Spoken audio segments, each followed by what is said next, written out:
Hello, here's a quick walkthrough of the induction proof. It's a divisibility proof from the last practice paper that we took.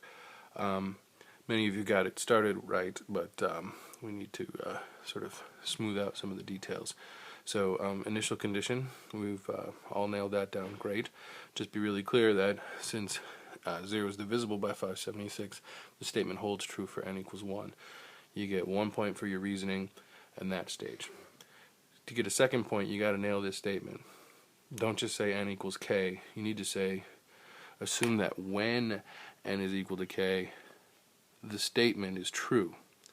So you start with assume that when n equals k, and then you substitute k in for n, and then you establish the truth by assumption.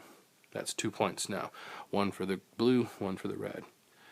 You get another 2 points for doing what virtually everybody was able to do, and that is let n equal k plus 1. You substitute k plus 1 in. That's a method point. And then, which you'll see in almost every proof with exponential anything, as soon as you put in the k plus 1, you're going to be able to use the product rule to break up the exponential piece. So that's another point right there. This is where people got stuck, though,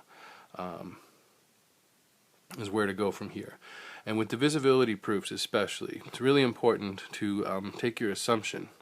And just with any induction proof, your assumption here has to fold into your work for k plus 1. Otherwise, you're not using induction properly. So we have to somehow incorporate our assumption statement into our k plus 1 statement. And so this truth statement is bound by equality, and because we're assuming it's true, we can use and apply all the rules of equality. In other words, I can rearrange this equality statement to write 5 to the 2k in terms of 556 times some constant plus 24k plus 1. That's adding these two values to the other side, so I could substitute in for 5 to the 2k power. After this, straight up algebra. You distribute the 25, and then the 24k and the minus 25 are going to subtract. So 600k minus 24k is 576k. 25 minus 25 is 0.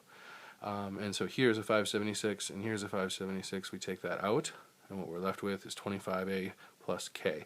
Doesn't matter what these a and k values are because it's 576 times who cares. This is in fact divisible by 576.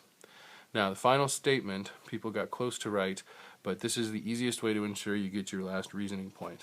Of course, you have to have actually shown what you need to show, otherwise this statement is invalid. But we say since p sub 1 is true, or p of 1 is true, and the truth of p of k leads to the truth of p of k plus 1. That's how we read this in English. But basically, if you could say p of k true, it leads to or implies p of k plus 1 true, then you can say that p of n is true for all n in the integer positive set. So I hope this is helpful. Divisibility proofs, I hope you get one on your exam. It's the easiest kind of induction proof, and don't be afraid of it because you can always use this statement in a rearranged form somewhere. It'll work. So have a good day.